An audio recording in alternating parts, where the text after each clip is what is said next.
Hey everybody, this is Carol Grace Anderson with Pawprints of Wisdom, life lessons from our dogs.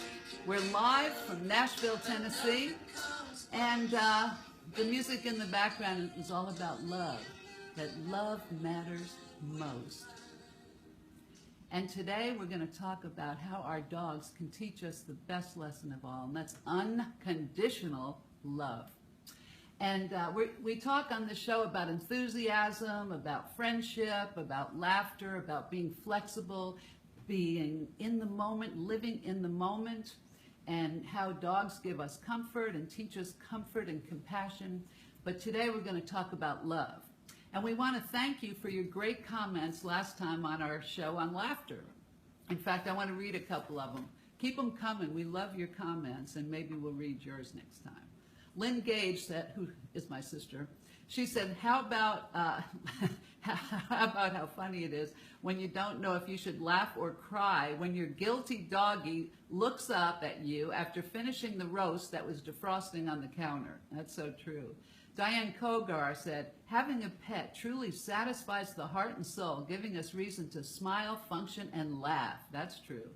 Debbie Hupp says, so glad this book is available at Cracker Barrel. Thanks, Debbie. Becky Stewart says, hello from California.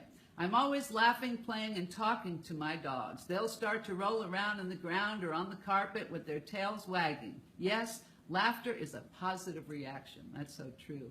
Jean Lorenz says, people can actually learn to be better humans from animals. Gayleen Sanchez said, yes, so true. And actually, my dog makes me laugh. He's just silly. The funny faces he makes when I talk to him, and I know he knows what I'm talking about. They do know, don't they? They are very smart. Cheryl Hilliard says, and your pets can sure make you laugh and love unconditionally. My friends are funny, and we have a good time, but our pets are best of all. So we're going to talk today about love and how we can be closer to being unconditionally loving by the model of our dogs. And there's a great quote by Myra Grant. She said, there is nothing truer in this world than the love of a good dog. Isn't that true? And I'm going to share a great story. It's a true story, and it's about a guy named Mario Martinez and his dog, Bear. Now, I want to show you Bear. Can you see him? Because I want you to connect with Bear. And I became friends with Bear because his owner, Mario, used to sell those newspapers on the corner, and it's called The Contributor in Tennessee, and it's a paper that people buy to help those who want to work, who are homeless sometimes, and they have a job by selling these newspapers. And I used to buy them from Mario, and I'd always see him with his beautiful dog. It's a white Pyrenees, and just to remind you, what a pretty dog, and he's so sweet. And so I would bring him some food now and then. He always had plenty because people would stop by and bring him mats to lie on and bring him all kinds of great things to keep him happy. And if it was real rainy outside, Mario would have an umbrella for him. And if it was real cold, he'd have blankets for Bear. And if it was too hot, he'd have a little fan. So he really treated Bear like a son. And Mario had other dogs, but I'll tell you why Mario was working so hard. He, about 6 years ago, he lost his job, and he was foreclosed on his house because he couldn't afford to pay the mortgage.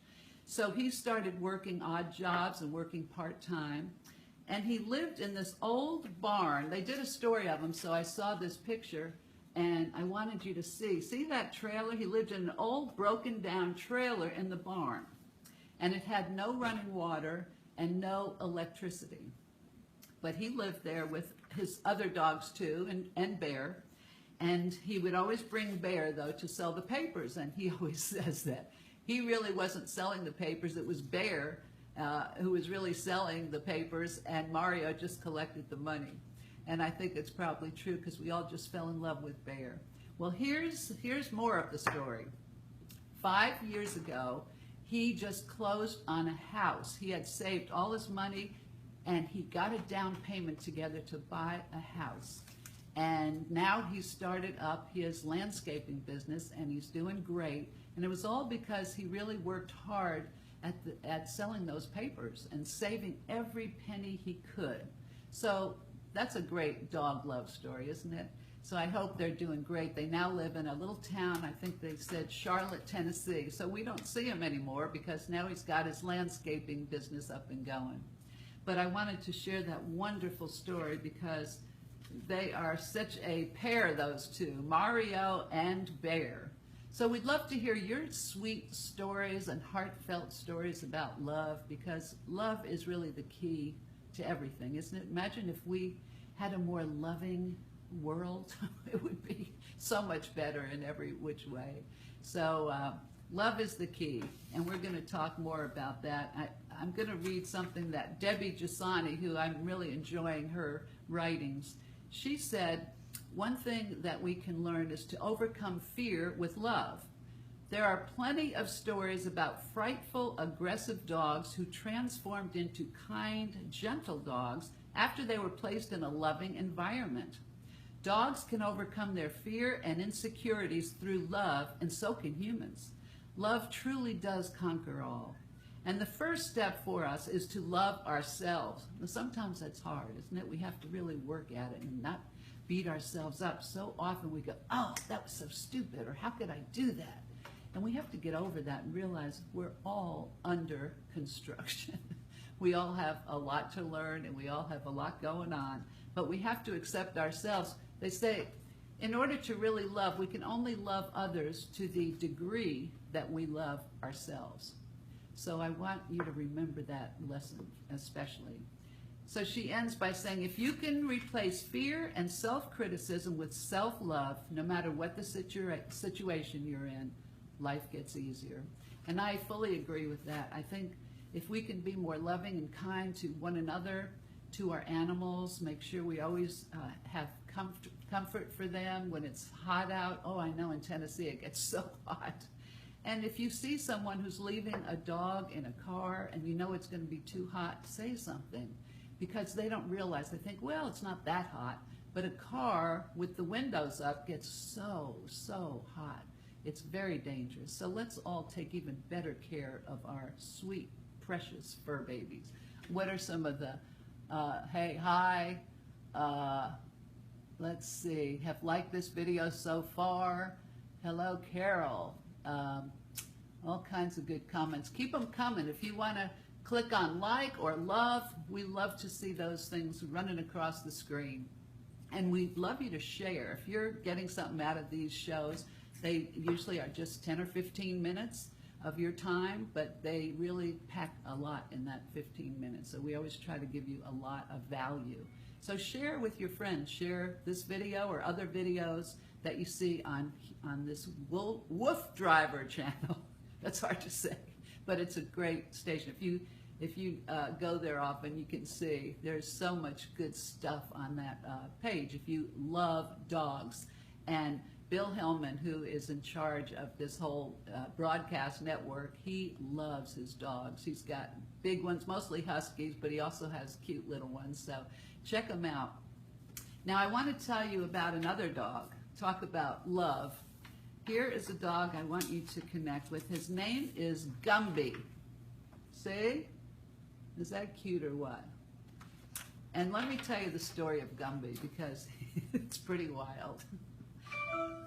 Gumby is he's a hound mix, and he was brought to the Charleston Animal Society many times. And the reason he was brought there many times is because he's an escape artist. They call him Houdini, because they would adopt him out, and then the people who had adopted him said, we can't keep him, he keeps running away, and he keeps getting out, and we just can't figure out what to do, because we have tried everything. So they kept trying and trying, and other people would adopt Gumby, and the same problem would happen. They'd bring him back in a few months and said, he keeps getting out. And then he'd come in as a stray, and they'd say, oh, we know this dog, it's Gumby. And so finally, they started realizing something is awry here, because when he is at the shelter, he doesn't run away. So they studied that and thought, why in the world does he stay at the shelter? And when he breaks out, he goes back to the shelter. So finally they realized that he had special powers. He could sense when other dogs were afraid, and they'd come into the shelter, and he knew how to calm them down because he had been there so much, maybe. But he felt that that was his mission in life, was to help other dogs feel comfortable. So finally they realized, this is a time where I guess Gumby's just going to have to stay here. He's now our special dog. So I want to read, and here's a picture of him with the other dogs. See, back at the shelter, very happy. I love that. So I want to read what Danya Cetriel is, a behavior team leader for the Charleston Animal Society. And she said he keeps returning to the shelter because he knows he has work to do.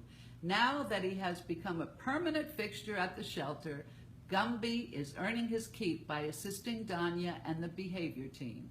He is their go-to dog for behavioral demonstrations and for acclimating new pups. So now they call him a true ambassador dog. That's cute, isn't it? So he's their ambassador dog.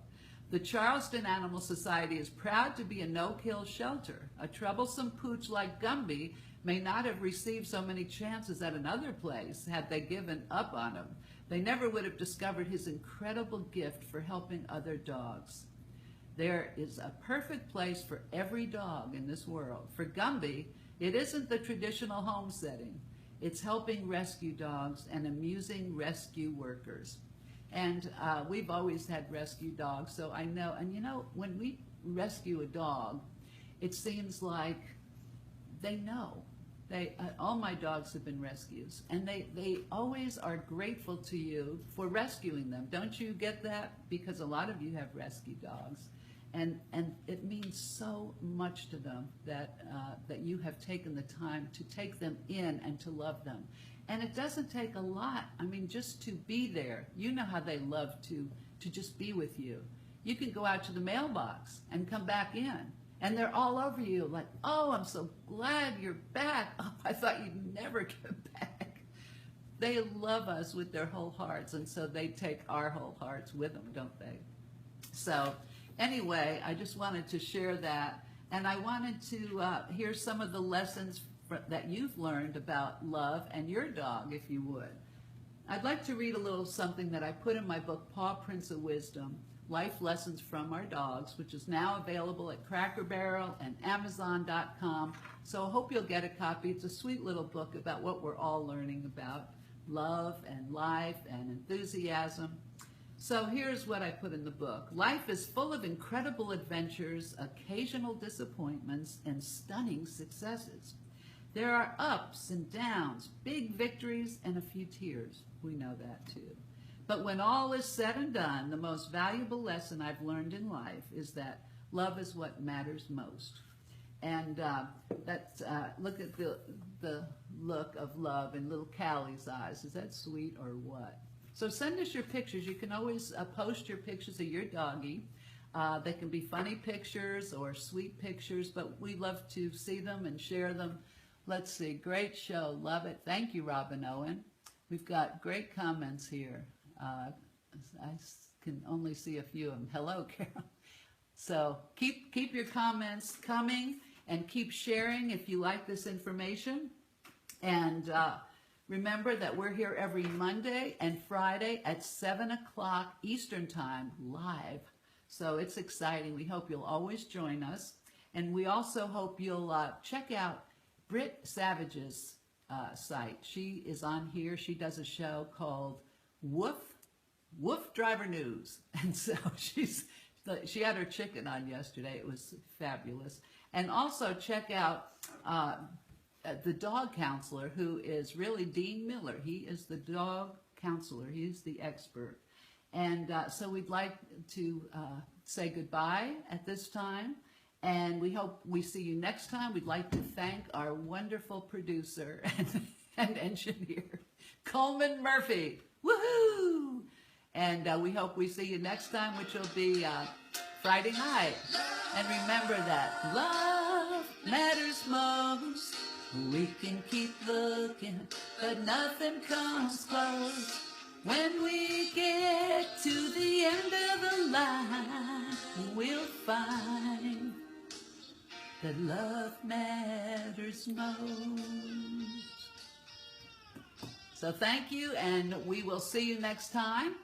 So we need to just check out here, Mr. Engineer.